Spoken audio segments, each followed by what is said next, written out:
खुलुमबाय, नोंथांमोनखौ आंनि माय बड' गाइड इउटुब चेनेलाव फिन खनसेबाव दिनै बरायनाय जाबाय। लोगोफोर, दिनैहाय आं नोंथांमोननो मोनसे गोजोनथाव खौरां लानानै फैदों। दिनैहाय आसाम सरकारा मोनसे नटिफिकेसन फोसावदों जाय थांनाय 31 अक्ट'बर 2021 जोंना आसाम टेट जानानै थांबाय।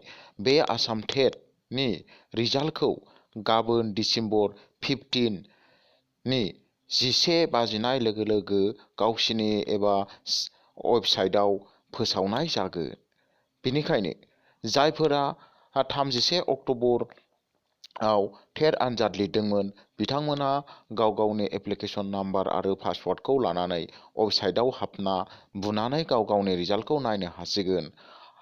आंनि इउटुब चेनेलनिफ्राय आनजाद होगिरि आरो रिजाल्ट नेगिरि बिथांमोनखौ गोसो गोरबोनिफ्राय बेस्ट अफ लाक जासिनाय जाबाय। आसा खालामो गाबोननि दिना नोंथांमोननि जिउआव खुसि लाबोगोन।